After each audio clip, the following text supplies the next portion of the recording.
So cái simu cái sao đó là qua đây đó người ta xin nó cái người ta ra phía rồi sẽ vào nó mới sẽ cái thứ phía rồi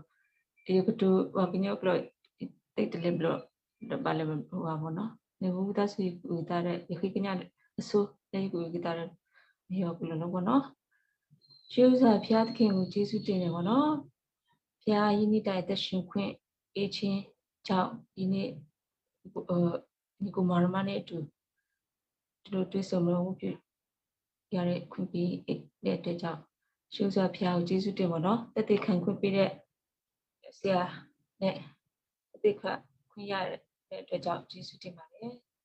ရှုစွာဒီအချိန်ဒီမှာအားလုံးမိသားစုတိုင်းကတော့ကိုလုံးဝနဲ့ကိုဦးနဲ့ဝမ်းနဲ့ပူဆွေးမှုတွေရှိကြတာပေါ့နော်ဘာဖြစ်လဲဆိုရင်အခုအချိန်ဒီမှာကပ်ရောဂါဒီကိုဗစ်နဲ့တော်တော်များများကူးစက်ခြင်းခံရပြီးတော့နေ့စဉ်နဲ့အမျှကျွန်တော်တို့ချစ်တဲ့မိသားစုတွေအတိမိတ်ဆွေဒီနေ့ဆုံးရှုံးတာနေ့စဉ်နေ့တိုင်းကျွန်တော်ကြားသိရတဲ့အခါမှာဒီချိန်တွေမှာအားလုံးဝမ်းနဲ့ကြေကွဲနေရတဲ့ချိန်ဖြစ်နေပါတယ်ဒါကြောင့်တခါတလေလဲဒီအရာဖြစ်ပြတဲ့အရာဘာကြောင့်လဲဆိုတော့နားမလဲတဲ့အရာတွေရှိတယ်ပေါ့နော်ဒါပေမဲ့အရာတိုင်းမှာ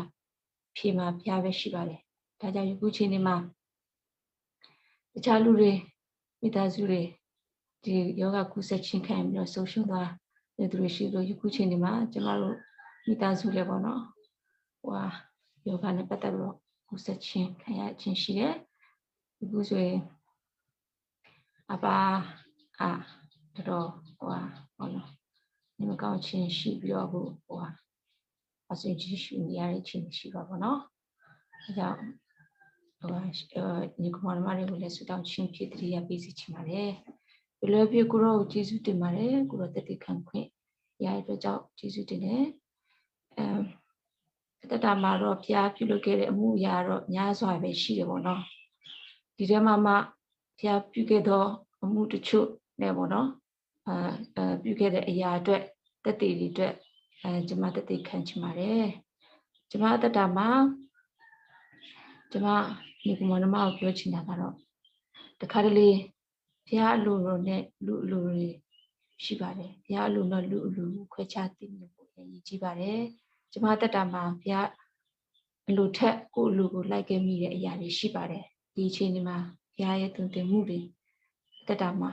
ဘုရားတုန်တင်မှုတွေပေးခဲ့တယ်လို့ကောင်းခြင်းများစွာသုံးလောင်းချခဲ့တဲ့အရာတွေနဲ့လူတို့ကိုပြန်လဲတွေ့ရှိတဲ့ဘုရားလူတို့ပြန်လဲတွေ့ရှိတဲ့ကောင်းခြင်းများစွာခံစားရခဲ့တဲ့အရာတွေရှိခဲ့ပါတယ်အဲကြောင့်ဒီခုရှေးဥစွာပေါ့နော်ကျွန်မရဲ့တက်တာမှာကြုံတွေ့ရတဲ့လုပ်ငန်းဆိုင်ရာမှာ၎င်းတက်တာမှာတက်ရှင်ခွင့်ပေးတဲ့အရာမှာကြုံတွေ့ခဲ့တဲ့အရာ၎င်းဘုံမိသားစုချင်းဒီပေါ်မှာ၎င်းအသက်တွေနည်းနည်းခက်ချင်ပါတယ်ကျွန်မအရင်ဆုံးတက်တဲ့ခံချင်တာကကျွန်မအရင်တော့ဆိုရင်လူပေါ့နော်ကျွန်မအလုပ်ကိုင်နဲ့ပတ်သက်ပြီးတော့တက်တဲ့ခံချင်ပါတယ်အရင်တော့ကျွန်မအလုပ်ဆိုရင်လုပ်မြို့မှာပေါ့နော်မြို့မှာလုပ်ချင်တယ်ပေါ့နော်ရန်ကုန်မှာကျွန်မလုပ်ချင်တယ်မြို့ကြီးမှာဆိုလုပ်ချင်တယ်အဲ့ဒီအချိန်မှာဘုရားကိုကျွန်မဆုတောင်းခဲ့တယ်ကျွန်မလူချင်တာအရာကိုပဲတောင်းတယ်ဘုရားလူတော်မီလူဖြစ်ချင်တဲ့အရာကိုပဲတောင်းတယ်တခါတလေမှာကိုလူချင်တဲ့အရာကိုဘုရားပေးပါတယ်ဒါပေမဲ့တခုတော့ရှိတယ်ကလေးငယ်တွေလိုပေါ့နော်ဂျာလုံးမစားနဲ့ခြူရစားရီ6စုပြီးတော့ဈေးတောင်းမယ်တည်တယ်ဒါပေမဲ့အတင်းစားရဆိုတော့တောင်းဆိုတဲ့အခါမှာမိဘတွေကကြွေးတယ်ဒါပေမဲ့6စုရဲ့အခါမှာဈေးသားရတယ်လို့ပေါ့နော်ဒီလိုတက်တာမှလည်းဖျားအလိုတော်မပါတဲ့အရာတွေကိုမရတာမဟုတ်ဘူးရတယ်တချို့အရာတွေရတယ်ဒါပေမဲ့ဖျားအလိုတော်မပါတဲ့အခါမှာကောင်းကြီးအများနဲ့အဆင်ပြေမှုမရှိဘဲနဲ့အဆင်ပြေမှုမရှိနေဘူးပေါ့နော်လုပ်ငန်းခွင်မှာအရာတိုင်းပေါ့ထို့တူပဲကျွန်မအလုပ်တောင်းဆိုခဲ့တယ်ပေါ့နော်လုပ်တော့ရခဲ့ပါတယ်ကျွန်မရန်ကုန်မြို့မှာလုပ်ခဲ့တယ်ရခဲ့တယ်ဒါပေမဲ့ဒီလုပ်ငန်းခွင်မှာကျွန်မဘုရားလူတော်မပါတဲ့အတွက်ကြောင့်ဖြစ်နေမယ်လုပ်ငန်းခွင်စဝင်တဲ့အချိန်အစပြီးတော့လုံးဝအဆင်မပြေပါဘူးလုပ်ငန်းလုပ်ရတာအဆင်မပြေလူက stress လည်းမိတယ်လုပ်တွေလည်းပြီးတယ်အဲ့ဒီအချိန်မှာ အလုပ်လုပ်တဲ့ခါမှာလည်းလုပ်ကတရက်လုပ်ရတဲ့နိုင်ရလည်းတအားများတယ်အပြင်ချင်းလည်းနောက်ကြတယ်လူတွေကလည်းပင်ပန်းစိတ်လည်းပင်ပန်းတဲ့ခါမှာဖះဟိုမိခဲ့ပေါ့နော်ဟိုအဖះကိုအဲ့ဒီချိန်မှာကိုလူသဘောတဘာဝဆိုရင်ဒီမှာကိုရတဲ့အရာဆိုရင်ကိုရတဲ့အရာကိုတောင်းတဲ့ခါရတယ်မှန်တယ်ဒါပေမဲ့အဆင်မပြေတဲ့ခါမှာဖះကိုဖြစ်တည်မိရရှိတယ်အဲ့ဒါမကောင်းသောဘောနော်အရာတွေပေါ့နော်အဲကြောင့်မို့ဟိုကဖះမိခဲ့တယ်ပေါ့နော်ဘာကြောင့်လဲပေါ့နော်အဲ့ဒီချိန်မှာကျမနားလည်ခဲ့ရတယ်ဒါအလိုတော်အရာတစ်ခုစီတိုင်းကအလိုတော်ပါဖို့အရေးကြီးတယ်ပေါ့နော်အဲ့ဒီချိန်မှာကျမနောက်အလုပ်တစ်ခုရဖို့အတွက်လုံးဝဆူတောင်းတယ်ဒီတစ်ခါမှာတော့ကျမအလိုတိုင်းမတောင်းလို့ဖះဘယ်နေရာပို့မလဲဖះပို့ချင်တဲ့နေရာကိုပို့ပါဘယ်နေရာပဲဖြစ်ဖြစ်ကျမသွားဖို့စင်တဲ့တယ်ဒါပေမဲ့အလိုတော်ဖះအလိုတော်ရှိတဲ့အလုပ်ဖြစ်ဖို့အရေးကြီးအလိုတော်ဖြစ်တဲ့အရာပဲဖြစ်စီတော်မူပါဆိုကျမအလိုတော်ဝန်ခံလိုက်တဲ့အခါမှာဖះကျမကိုနောက်ထပ်အလုပ်တစ်ခုကိုပြင်ဆင်ပြီးတယ်ဒီအလုပ်ကတော့အခုလက်ရှိကျမလုပ်တဲ့အလုပ်ပါပဲဒီအလုပ်ကတော့ဒါကတော့မြို့ထဲမှာတော့မဟုတ်ဘူးတောတောင်ဒေသမှာဖြစ်တယ်ဒီပြည်နယ်လိုင်းပွဲမြို့မှာပေါ့နော်အလုပ်ခွင့်ရခဲ့တယ်အိမ်ကျမနေရတဲ့အိမ်နဲ့အရန်ဝေးတဲ့နေရာဖြစ်တယ်အစတော့ကျမစဉ်းစားတယ်ဖះမပြုလို့ဒီတော့ဝေးတဲ့နေရာပို့လေပေါ့နော်ဒါပေမဲ့ကျမတော့တောင်းခဲ့ပြီးပြီလေဒီတစ်ခါတော့ဘာဖြစ်လို့ဆိုတော့ကျမအလှကျမတောင်းတဲ့အခါမှာရတယ်ရတဲ့အခါဆိုတဲ့အခါလုံးဝအဆင်ပြေခဲ့ပြီလေဒီချိန်ဒီမှာတော့ကျမလူတော်ကိုဝန်ခံလိုက်တယ်ဘယ်လိုပဲဖြစ်ဖြစ်ပေါ့နော်စိတ်ထဲမှာတော့ဖြစ်တယ်ပေါ့နော်ဘာကြောင့်ဒီတောရွာယူပို့ရလဲပေါ့နော်ဒါပေမဲ့စိတ်ထဲမှာတော့ဖြစ်နေတယ်လူတော်ရှိတဲ့အတွက်ကြောင့်ကျမဒီနောက်အလုပ်ဒီအခုလက်ရှိလုပ်တဲ့အလုပ်ကိုကျမ join လိုက်တယ်အဲ့ဒီအချိန်မှာမပြောချင်လဲဆိုတော့တကယ်ဖျားရွေးချယ်တဲ့အလုပ်ဖြစ်တဲ့အခါမှာဒီအလုပ်မှာကျမဒီရွာမှာရောက်တဲ့အခါမှာအဆအရာပေါ့နော်ရမ်းစင်ပြေတယ်လုပ်ငန်းခွင်ထဲမှာလည်းအရန် easy ပဲဘာမှဟိုမရှိဘူးလုပ်ဖို့ကဖက်တယ်လည်းအရန်ကောင်းတယ်လို့ကိုယ့်ရဲ့အထက်ရရှိလည်းအရန်ကောင်းတယ်ထို့အတူဘာတခုရှိတယ်လဲဆိုတော့ဒီအရင်ရတဲ့လစာထက်ဖျားနှစ်ဆပေးတာကိုပေးတယ်ဒါအရန်ကောင်းကြီးမားတဲ့အရာပေါ့နော်ဒါကြီးစုတော့ချီးမွမ်းချင်းအရာပဲဖြစ်ပါတယ်ဘာဖြစ်အဲကြောင့်မို့ညီကောင်မတို့ကပြောချင်တာအတ္တမှာဖျားလူတော်နဲ့ကိုလူနဲ့ခွဲခြားသိမြင်မှုအရန်ရေးကြီးတယ်ဖျားလူတော်ရှိတော့အရာကိုလုပ်ဖို့အရန်ရေးကြီးတယ်ဖျားရွေးချယ်ဖျားပေးတဲ့အရာဖြစ်တဲ့အရာပေးတဲ့အလုပ်တို့ဆိုအလုပ်ကိုဖြစ်တဲ့အခါမှာဒီအလုပ်ကဘာမှပြောစရာမလိုတအားကောင်းမှုတာလွန်စွာကောင်းမှုနဲ့အရာဖြစ်ရရှိတဲ့အတွက်ကြောင့်အရာရှိသွားတဲ့အတွက်ကြောင့်ဖျားကိုအရင်ကျေးဇူးတင်တယ်ပေါ့နော်အဲ့ဒါကိုညီကောင်မတို့ဝင်မြတ်ချင်းတယ်ဒါကြောင့်အတ္တမှာဖျားအလူနဲ့ကိုလူထဲဖျားအလူကိုလိုက်တော့သူဖြစ်ပါစေနောက်တစ်ခုကကျမလုပ်ငန်းခွင်မှာကျမတွေ့ကြုံရတဲ့အရာတစ်ခုကိုတတိခံချင်ပါတယ်ဘာလဲဆိုတော့တစ်ခါတလေတာသမီးတို့ကျမတို့တက်တာမှာယုံကြည်ခြင်းထက်တစ်ခုအရာတွေမှာဆိုရင်ကျမတို့ကအယောင်လိုက်တာရှိတယ်လူတွေကဖျားထံမှာသွားခြင်းထက်တခြားဖျားကို focus လုပ်ဆောင်နေအရာထက်ကျမတို့ကတခြားအရာဒီမှာယောင်သွားရရှိတယ်ပေါ့နော်အခုကျမတတိခံခြင်းတဲ့အရာတစ်ခုရှိတယ်ဒါကတော့ကြီးဟိုပါပေါ့နော်ကျမလုပ်ငန်းခွင်မှာတွေ့ကြုံတဲ့အရာတစ်ခုလေးပေါ့နော်ဘာလဲဆိုတော့ကျမလုပ်တဲ့ခါမှာကျမငွေကြေးပိုင်းဆိုင်ရာမှာတောင်းယူထားတဲ့သူဖြစ်တဲ့ကြောင့်ကျမ safe ကန်ရတဲ့သူဖြစ် safe ကန်ရတယ်ပေါ့နော် safe ကန်ရတဲ့ခါမှာဒီနေ့မှာကျမရွာဆင်းမှုရှိတဲ့အတွက်ကြောင့်ကျမအရင်နေ့ဆိုရွာတဲ့ဆင်းမှုလိုက်သွားရင်ကျမကြောပွေးခဲ့တယ်အဲ့ဒီနေ့ကျမကြောပွေးမလွယ်တော့ကြောပွေးမလွယ်ဘဲနဲ့ကျမလုပ်ပေါ်ကန်ဖက်အတွက်ကျမတို့ကရွာဆင်းရမယ်ဆိုတော့ပတ်စံထုတ်ရပါလေငွေထုတ်ကောင်ကိုကျမကန်ရတဲ့အတွက်ကြောင့်ကျမsafe တော့ကန်တော့ငွေထုတ်တယ်ထုတ်ပြီးတဲ့အခါမှာတော့ကိုကျမတကယ်ချင်းအိတ်ထဲထည့်လိုက်တယ်ပေါ့နော်ထည့်လိုက်တယ်လို့ပဲကျမမှတ်မိရဘာပဲဆိုကျမကလည်းတအားမိတက်တဲ့သူဆိုတော့လေထည့်လိုက်တယ်ရှင်းပြောရရင်ကျမရွာသွားတယ်ရွာကြီးဆင်းခဲ့တယ်ပြန်လာတဲ့အခါမှာကျမတော့ပြန်လာတဲ့အခါမှာရောက်တဲ့အခါမှာဘာဖြစ်လို့ဆိုကျမတော့ကျမsafe တော့ပေါ့နော်မိခင်တက်တာတော့ပေါ့ပြောမယ်မိခင်တက်တာတော့ကျမအိမ်တော့ရနဲ့တွဲထားတယ်လေတွဲထားတာမှာတကယ်ကျမတအားမိတက်တော့တော့တွဲတာပေါ့နော်တော့ပြောက်တဲ့အခါမှာအိမ်မသိဘူးအစားရွာမှာဆင်းတာမသိဘူးပြန်လာတဲ့အခါမှာအိမ်ပြန်ရောက်တဲ့အခါမှာတော့တွေ့တော့ဘူးနော်မတွေ့တဲ့အခါမှာကျမပူပန်တော့ကရောက်စိတ်တော်တော်ပူသွားတယ်ဘာဖြစ်လဲဆိုတော့တော်တော်ဒီ တော့ကြီးဒါပျောက်သွားရင်ကျမဖြည့်ရှင်းမဲ့အရာတအားများတယ်ဘာဖြစ်လဲဆိုတော့ပျောက်သွားတာဒီလိုပျောက်သွားတာနဲ့ပြောလို့မရဘူးเนาะဘာဖြစ်လဲဆိုတော့ swift thought ကဟိုဟာဒီတော့ပြန်လုံလို့လည်းမရဘူးဘာဖြစ်လဲဆိုတော့ original နှချောင်းပဲရှိတယ်ပေါ့နော်ဒီတော့ကြီးကပြတ်သွားလို့ဆိုရင်ကျမအထက်ရရှိတွေကိုလည်းတင်ရမယ်ဟိုထိပ်ပိုင်းတွေတင်ရမယ်ဖြည့်ရှင်းချက်တွေလို့ဆောင်ရမယ်ပေါ့နော်အစစ်စစ်တွေရှိတယ်လို့ဟိုမကောင်းပေါ့နော်ကိုအတွက်ဘာဖြစ်လဲဆိုတော့ဒီ safe thought တစ်ခုတော့မှကိုမထိမ့်သိမ့်နိုင်ဘူးလားဆိုတော့လေကိုလုပ်ငန်းခွင်မှာကိုဒီအတွက်လည်းမကောက်ကိုဒီຢာတွေတစ်ခုတော့မှမလုပ်ဆောင်နိုင်ဘူးလားဆိုလဲမျိုးဆိုချင်းခံရမှာဖြစ်တယ်ပေါ့နော်အဲ့ဒီအချိန်မှာကျမစိတ်ပူပင်တော့ကရောက်တော်တော်ရောက်ရတယ်ဘာဖြစ်လို့ဆိုတော့ဒီဘယ်လိုလုပ်ရမလဲမသိဘူးကျမစဉ်းစားဒီတော့ပျောက်တာကိုကျမကြောင်းကြားရမလားပေါ့နော်စိတ်ထဲမှာဖြစ်တယ်စိတ်ကျမဟိုပါပေါ့နော်ကျမစဉ်းစားကြောင်းကြားသေးပေါ့နော်တစ်ချက်စဉ်းစားလိုက်အောင်ပါပေါ့နော်အဲ့ဒီအချိန်မှာကျမဖျားဆူတောင်းတယ်ဖျားကူညီပါပေါ့နော်ဒီ safe တော့ဟိုကျမအတွက်ဘာဖြစ်လဲဆိုတော့အရင်ကြီးကြည့်တယ်ဘယ်မှာထားခဲ့လဲမသိဘူးဘယ်မှာပျောက်ထဲတော့ထည့်လိုက်တယ်ဒါပေမဲ့ဘယ်မှာပျောက်လဲတော့မသိဘူးနော်ဒါကြောင့်ကိုတော့ကျေးဇူးပြုဖြစ်လေတွေ့စီတော့ခွင့်ကိုပေးပါလို့ဆူတောင်းတယ်အဲ့ဒီအချိန်မှာကျမပြောချင်တာကျမတငယ်ချင်းတွေပေါ့နော်လုပ်ဖို့ကြိုက်ပဲဘာဖြစ်လဲဆိုကျမရဲ့လုပ်ငန်းခွင်ထဲမှာမယုံကြည်သူတွေကြီးပါပဲယုံကြည်သူဆိုလို့ကျမတယောက်ပဲရှိပါတယ်ကျန်တဲ့လူတွေကမယုံကြည်သူဖြစ်တယ်လို့ပတ်ဝန်းကျင်အားလုံးကမယုံကြည်သူတွေအများကြီးပါပဲအဲ့ဒီအချိန်မှာသူတို့ကတော့သူတို့ယုံကြည်ရပါတော့ကျမတော့ပြောက်တဲ့အခါကျမရဲ့လုပ်ဖို့ကြိုက်ပဲပြောတယ်အမတဲ့ဟိုကအကြမ်းမြင်စရာကိုမေးကြည့်ပါလားတဲ့သူတို့ကြတော့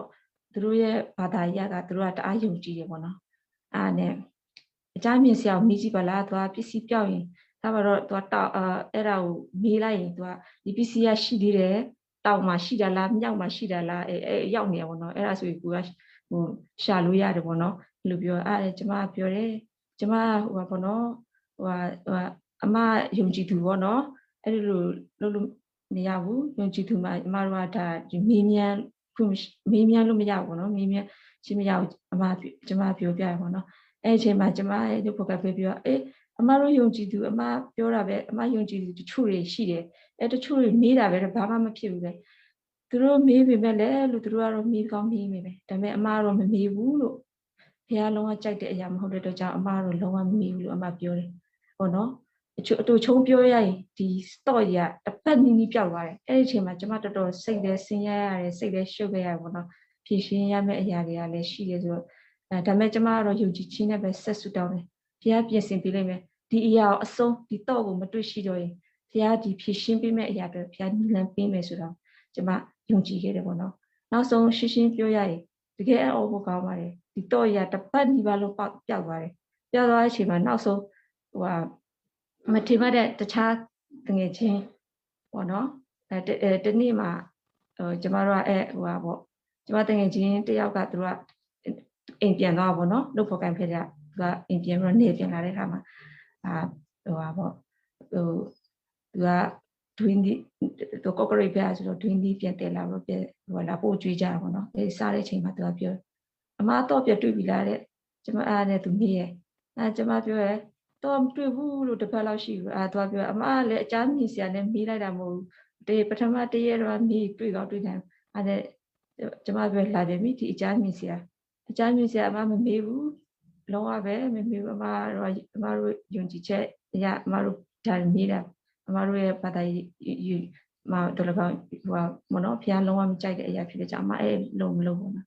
အဲ့ချင်းနဲ့သူကပြောအဲ့နဲ့သူတို့ဘာမှပြောအဲ့နဲ့စကားပြောကြီးရတော့တချောင်းကလုတ်ပေါ်ခိုက်ပဲတယောက်ရဲ့သူအိတ်ပေါ့နော်တကယ်တော့ကျမထည့်လိုက်တာတယောက်အိတ်ကျမတငယ်ချင်းအိတ်တဲ့တငယ်ချင်းကတော့ဟိုလုတ်ပေါ်ခိုက်ပဲ2ယောက်ရှိတယ်ပေါ့နော်တယောက်ရဲ့အိတ်တွေကိုထည့်လိုက်လို့ထင်တာတကယ်တော့တခြားလုတ်ပေါ်ခိုက်ပဲတယောက်အိတ်တွေကိုရောက်နေတာတော့အဲ့နဲ့နောက်ဆုံးတော့တော့အဲ့ကထွက်လာတဲ့အခါမှာအဲ့နဲ့သူပြောတဲ့အနောဘောနော်အော်လိုက်တာတဲ့အမဟိုအမတော့ဟိုပါဘောနော်ဒါအမတော့လာဘောနော်ဟုတ်တယ်လို့အဲ့နဲ့အဝမ်းသာသွားတယ်ပတ်လုံးရှာတဲ့တော့သူပြောအဲ့နဲ့လုပ်ဖို့ကြိုက်ဘက်ကောင်လေးကပြောတယ်သူကပြောအမတဲ့အနောတဲ့ဒီတော့ကကျွန်တော်တဲ့အရင်တော့ဆိုရတဲ့ပြန်ရင်တဲ့ဒီအိတ်ထဲမှာထားလိုက်ဆိုရင်သူအိမ်ကကလေးတွေကစားတယ်ပေါ့နော်အိတ်ဒီပိုင်းနိုင်နေဆိုဟိုပါဘောနော် အဲ့ဒီဘာတွေနိုင်တာရှိတယ်ပေါ့နော်ဒီခါတော့ထူးဆန်းတယ်သူအဲ့ပြန်ရတယ်အဲ့ကသူပြန်တဲ့အခါသူရှောက်သွားတယ်သူအိမ်ကသူတူလေးလည်းစော့တယ်ဒါပေမဲ့ကျေးဇူးတော်ပဲအဲ့ကအဲ့တော့အဲ့မှာပဲရှိတယ်မပြောက်ဘူးနော်နောက်ဆုံးပြောချင်တာကတခါတလေအသက်တာမှာလာတယ်စုံစမ်းဟိုပါဘောနော်တချို့အရာတွေဖြက်လန်းကြီးတွေဖြစ်စုံစမ်းခြင်းအရာတွေဖြစ်ဟိုလာတဲ့အရာတွေရှိတယ်ဒီဟာလုတ်ပါလားဟိုဟာလုတ်ပါလားဘောနော်တချို့ဆိုဘီရင်မီးရတယ်ဘာတွေမီးရတယ်ဘောနော်မလုတ်ပါနဲ့ဖျားမနစ်မသက်တဲ့အရာဘောနော်တင်းငယ်လေးရစမလုတ်ပါနဲ့ဖျားမကြိုက်မနစ်တဲ့ဘောနော်ချိန်တန်တဲ့အခါမှာဖျားအလုံးဖြစ်ရှင်းပြီးသွားတယ်ဖျားလုတ်ပေးတဲ့အရာ acid of နဲ့ပတ်သက်ပြီးဖျားလုတ်ပေးတဲ့အရာကိုဖျားကိုကျေးဇူးတင်တယ်နောက်ဆုံးဖျားတက်တခုအဲ့ဒါပြီးရဘောနော်ယခုချိန်ဒီမှာတော့ဒါလုပ်ငန်းခွင်နဲ့ပတ်သက်ပြီးတော့ကျွန်မတက်တည်ခံခြင်းပဲဖြစ်တယ်ပေါ့နော်ကျွန်မအသက်တာမှာဟိုအသက်ရှင်ခွင့်ပေးတဲ့အရာတခုလဲအသက်တာနဲ့ပတ်သက်ပြီးအသက်ဟိုပါပေါ့နော်ဒီကနေ့ချိန်တိဖြစ်ခဲ့တဲ့အရာတွေပြတခုတက်တည်ခံခြင်းပဲဒါကတော့လွန်ခဲ့သောအချိန်2019တော့လောက်ပေါ့နော်အဲ့ဒီအချိန်တော့ဆိုရင်ကျွန်မရန်ကုန်မှာအလုပ်လုပ်ကိုင်ခဲ့တယ်ပေါ့နော်ရန်ကုန်မှာအလုပ်လုပ်ကိုင်ခဲ့တဲ့အခါမှာကျွန်မဟိုဒီနေ့ကျွန်မကျတော့နှလုံးသိမကောင်းနှလုံးခံသိမကောင်းတဲ့အခါမှာလက်ဖက်တို့ဘာလို့ကော်ဖီတို့တောက်လို့မရဘူးဒါပေမဲ့ဒီနေ့အဲ့အချိန်မှာကျွန်မတွန်းခွဲနဲ့ကျွန်မ TV ကြည့်ပြီးတော့သူကဟိုလက်ဖက်တုပ်တဲ့အခါမှာကျွန်မလက်ဖက်တုပ်စားလိုက်တယ်စားတဲ့အခါမှာညအချိန်ရောက်တဲ့အခါမှာလုံးဝအသက်ရှူလို့မရတော့ကြက်လာတဲ့အခါမှာဟိုကျွန်မတွန်းခွဲကျွန်မပြောတယ်သက်ရှူလို့မရတော့ဘူးလူကခြေလက်ဖြားတွေအေးပြီးတော့အသက်ရှူမဲ့လေလေကအစုပ်ထဲမရောက်ဘူးလို့ခံစားရပါတော့ကြက်ပြီးတော့လူကပြတ်နေလာအဲ့ဒီချိန်မှာကျွန်မတွန်းခွဲကျွန်မဆေးကိုမြင်မြခေါ်သွားပါတော့ခေါ်သွားတဲ့အချိန်မှာကျွန်မစကားတော့မပြောနိုင်ဘူးလမ်းကားစီးတဲ့ခါမှာကျွန်မစိတ်ထဲမှာရည်ရွယ်ပြကျေးဇူးပြုကျွန်မကိုအသက်ရှင်ခွင့်ပေးပါအောင်ပေါ့နော်ဘာဖြစ်လဲဆိုတော့ကျွန်မဘာမှဖျားအတွက်လှုပ်ဆောင်ခြင်းမှုရမရှိသေးဘူးပေါ့နော်ကျေးဇူးပြုဖျားကျွန်မအသက်ရှင်ခွင့်ပေးပါဦးဖျားအသက်ရှင်ခွင့်ပေးရင်ကျွန်မဖျားလှုပ်ခိုင်းစီခြင်းတဲ့အရာအတွက်ကျွန်မဘုန်းတော်ဟိုပါပေါ့နော်လှုပ်ဆောင်ခြင်းသေးတယ်ပေါ့နော်အဲ့ဒီတိုက်ဆွေးခံမှာကျွန်မဟိုပါပေါ့ဆေးရုံရောက်သွားတယ်ပေါ့နော်ဆေးရုံရောက်သွားတဲ့အခါမှာကျွန်မအောက်ဆီဂျင်ရှူလိုက်ရတယ်ဆေးထိုးပြီးတော့အောက်ဆီဂျင်ကိုနိုင်နီးပါးလောက်ရှိတဲ့အခါမှာပြန်တက်တာလာခဲ့ခွင့်ပေးရပေါ့နော်ပြအဲ့ဒီမှာကျွန်မတက်တာနဲ့ပတ်သက်ပြီးတော့တက်တာနဲ့ပတ်သက်ပြီးတော့ဒီချင်းကနေကင်းလို့စီတော့ခွင့်ပေးခဲ့တယ်ပေါ့ယူခုအချိန်တွေလို့ပေါ့နော်ဒီကုကကာလအချိန်တွေမှာကျမတို့ကဘုရားယူခုဆိုရင်အဲ့အချိန်တော့ကျမအောက်ဆီဂျင်ပေါ့နော်အောက်ဆီဂျင်ရှူလိုက်တဲ့အခါမှာလေပေါ့နော်အဲ့ဒီဘုရားပေးတဲ့လေကကျမတို့ကနေ့ရက်စဉ်တိုင်းဘုရားပေးတဲ့လေလကားရှူရတဲ့အခါမှာဂျေစုတင်ကိုမိသွားတယ်အဲ့ဒီအချိန်မှာကျမရှူရတဲ့လေအတွက်တန်ဖိုးသိရတယ်လို့ယူခုလက်ရှိအချိန်တွေမှာလည်းဒီလိုပေါ့နော်ယူခုလက်ရှိဆိုတော့ကျမတို့မိသားစုမှာလူယောဂကူးစက်ခြင်းခံရတဲ့အခါမှာကျမဖေကအောက်ဆီဂျင်ရှူရတယ်ပေါ့နော်အောက်ဆီဂျင်ကိုထူးကြတဲ့အခါမှာအောက်ဆီဂျင်ရှူရတဲ့အခါမှာအောက်ဆီဂျင်ရှာရတဲ့ချိန်ကြုံတွေ့ရတဲ့အခါမှာအရာနားလေလာတယ်ဘာဖြစ်လဲဆိုတော့တရက်အောက်ဆီဂျင်အိုးတိုးရဖို့တဲတန်လုပ်ရတယ်ဒီအောက်ဆီဂျင်အိုးတိုးလေးကိုရဖို့ပတ်စံဘယ်လောက်ရှိမလွယ်ပါဘူးကိုပတ်စံရှိဘယ်လောက်ငွေကြေးရှိပြီမဲ့တက်ခက်ခဲနဲ့ဒီအောက်ဆီဂျင်အိုးတရက်ရဖို့အရေးကြိုးစားရှာတဲ့အခါမှာဘာနားလဲလာရလဲဆိုတော့ကျမတို့တက်တာမှာနေ့ရက်စဉ်တိုင်းဘုရားနေ့ရက်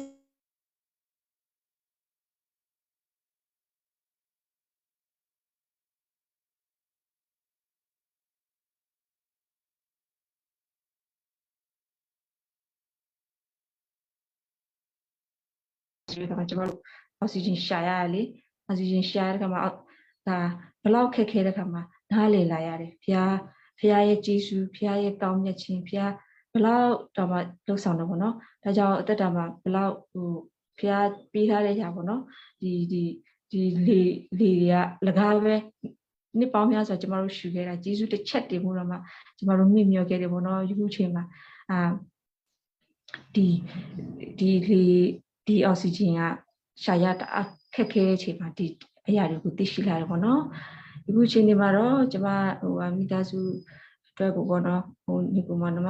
이 야오 시다이고 미타야 캄다 수당 친피 리아 비시치마레 디치니마 알로 원네지 고에 사피 야오 시다이 좀တွေ့ရမယ်ဆိုတာယုံကြည်ပါတယ်တခါတလေကျမတို့နားလေမနားလေနိုင်ဘူးဖျားလှုပ်တဲ့အရာကဖျားလှုပ်တဲ့အရာကဘာလဲဆိုတာကျမတို့နားမလည်နိုင်ဘူးဘာဖြစ်လို့ဆိုတော့တခါလေဖျားဘာဖြစ်လို့ဒီအရာတွေကိုဖြစ်ပြက်ခွင့်ပေးရလဲဆိုတာဖျားကို question ထုတ်မိခဲ့မိတဲ့အရာရှိတယ်လို့ဥမိသားစုမှာကြုံတွေ့ရတဲ့ခါမှာလဲဘာဒီအရာဒီမြင်းမြန်းတာရှိရပါတော့တော်တော်ခါတိပါတယ်ဘာဖြစ်လို့ဆိုဒီအချိန်တွေမှာနေ့ရက်စဉ်တိုင်းမှာဒီကတ်ဆူကြီးကြောက်ပေါ့နော်နေ့ရက်စဉ်တိုင်းမှာဆုံးရှုံးသွားတဲ့အသက်ပေါင်းများစွာပေါ့နော်ညီကောင်မတို့ချစ်ခင်တဲ့သူချစ်ခင်ရင်းနှီးရတဲ့မိတ်ဆွေတငယ်ချင်းထဲမှာတလကားကိုမိသားစုတွေမှာတကားဆုံးရှုံးရတဲ့အရာတွေကိုမြင်ရတဲ့ခါမှာစိတ်မကောင်းဖြစ်ရတယ်ဒီအချိန်ဒီမှာအားလုံးဝမ်းနဲ့ပူဆွေးတော့ကရောက်ရတဲ့အချိန်အနိုင်ဖြစ်တဲ့ကြောင့်အားလုံးဒီအချိန်မှာစိတ်မချမ်းမြေ့စွာရှိမယ်ဒါပေမဲ့တချို့ကတော့ကျမ်းမာခြင်းရှိတယ်လို့တချို့ကတော့ဘောနော်ကူးစက်ခြင်းခံရပြီးတော့တဲတန်ရှာဖို့တော့အောက်ဆီဂျင်ရှာရတဲ့လူရှိတယ်ပေါ့နော်ဒီလိုပဲပြောချင်တာကတော့ဘုရားဓမ္မအနန္တမှာဘုရားမှာအဖြစ်ရှိပါတယ်အလိုတော်ကိုဝန်ခံပါနော်ဒါကြောင့်တစ်ခါလေကျမတို့ကအခုလက်ရှိချိန်နေပေါ့နော်ကျမတို့ကြုံတွေ့ရတဲ့အချိန်မှာကျမတို့တစ်ခါတလေမှာဘုရားကို focus လုပ်ရမယ်အရာထက်လောကအရာတွေကို focus လုပ်ခဲ့မိတဲ့အရာတွေများစွာရှိတယ်အားကြောင့်မို့ focus မှန်မှုအရင်ကြီးပါတယ်ဘုရားကို focus လုပ်ပါဒီအရာကိုဒီကက်ကလာကိုကြုံတွေ့ရတော့ငါလေဒီကြုံတွေ့ဒီဘာကိုကြုံလာစေနိုင်ဖို့ကတော့ဟောအားဖို့ဟိုကတော့ဖျားပြီးနိုင်တယ်ပေါ့နော်ဒါကြောင့်အဖြေကတော့ဖျားမှာပဲရှိတယ်ဒါကြောင့်ညီကောင်မရောက်စီတိုင်းပေါ့နော်အားလုံးကြကြမှရှိမယ်လို့ယုံကြည်မျိုးလင်းတယ်လို့ဖျားရဲ့ဘက်ကဆောင်းမမှုအောင်မရှိနေရှိဖို့ယုံကြည်ပါတယ်ဒါကြောင့်ဖျားဒီချိန်မှာအားလုံးသူကပေါ့နော်ဖျားစိတ်ခွန်အားဖျားစိတ်ခွန်အားဒီတနာဖို့စတောင်းပြီးလို့တယောက်ပေါ့နော်ကျမတို့စတောင်းချင်းပြပဲတရားပေးဖို့မေတ္တာရက်ခတ်ပါတယ်ဘာဖြစ်လဲဆိုတော့အားလုံးစီလုံးညီညွတ်တလုံးတညီတညွတ်နဲ့ကျမတို့ဘုရားရှိမှပြန်ရက်ဖို့အရေးကြီးတဲ့အချိန်ဖြစ်တယ်လို့ပြုခဲ့တဲ့အဖြစ်တွေကိုချပြီးတော့စီလုံးညီညွတ်စာပြီးတလုံးတညီတညွတ်တဲ့ဖြစ်ကျမတို့အားလုံးဒုထပြီးတော့ဘုရားရှိတော်မှာအဖြစ်တွေကိုချတောင်းမှပြီးတော့ဒီနေ့မှာပြည်ကြီးအတွက်အားလုံးဝိုင်းဝန်းစတောင်းပေးဖို့မေတ္တာရက်ခတ်ပါတယ်ဘာဖြစ်လဲဆိုဒီကတ်ကြီးကနေရက်သွားဖို့လှုပ်ဆောင်မှုအရာတွေကိုလှုပ်ဆောင်ပြီးနိုင်တာဘုရားတစ်ပါးလေးပဲရှိရတဲ့အတွက်ကြောင့်ဒါကြောင့်ဘုရားမှာပဲအဖြစ်ရှိပါတယ်အားကြောင့်ညီမလုံးအားလုံးစီလုံးညီစာဖြစ်ဘုရားဓမ္မအနန္တဘုရားဓမ္မအတူတကွပြင်လဲထူထောက်ပြဖို့ပြီးဆူတောင်းပြီးအားလုံးဆူတောင်းပေးဖို့တမီကျွန်မတောင်းခံချင်ပါတယ်ဒါကြောင့်အခုဒီအပိတ်နေဖြစ်ပေါ့နော်ကျွန်မနှုတ်ကပတ်တော်တစ်ခုဒီဂျမ်ပိုက်တီတစ်ခုနဲ့ပဲခွာပြီးချင်ပါတယ်ငင်းဦးစားဒီတော့ငါဒီဖျက်ပြင်ဖြစ်ချောင်းဒီမဲ့တော့ဆန္ဒ46:30ဆိုတဲ့အတိုင်းကြပဲဒီအချိန်ဒီမှာကျမတို့ကတော့ဘာမှနားမလည်နိုင်ပါဘူးအားလုံးဒီယောဂကြောင့်ကြုံတွေ့ပြီးတော့ဟိုပေါ့နော်အားလုံးကိုလုံးခက်ခဲနဲ့လုပ်ရုံကန်နေတဲ့အချိန်မှာနားလည်နိုင်ကောင်းမနားလည်နိုင်ပါဘူးဒါပေမဲ့ဖျားမှာပဲဖြစ်ရှိတဲ့ကြောင့်ညီငိုးစံနေပါကိုလုပ်ပြီးမယ့်အရာမှာအားလုံးညီငိုးစံနေလို့ကျမတို့ဆူတောင်းမယ့်အချိန်အထူးဆူတောင်းမယ့်အချိန်ဖြစ်ပါတယ်ဒါကြောင့်ဖျားမကြမီဖျားအလုပ်လုပ်ပါလိမ့်မယ်လေကျမတို့တော့ဒီကမ္ဘာမှာတော့လိုရမယ့်အရာတော့ကျမတို့အားလုံးတယောက်ကြတည်းရဆူတောင်းဖြစ်ဖြစ်ရတဲ့မှာပြင်လေးတုံးချစ်လို့ကိုပဲဖြစ်ပါတယ်ဒါကြောင့်တယောက်စီတိုင်းကိုဖျားတခင်ကောင်းချီးပေးစီတော့ပါဒီယောဂဘေးရတခုစီရနေကိရှင်တော့ဝကဆောင်ပါအုပ်စုပြီးဖို့ဆူတောင်းလိုက်ပါတယ်ကျေးဇူးတင်ပါတယ်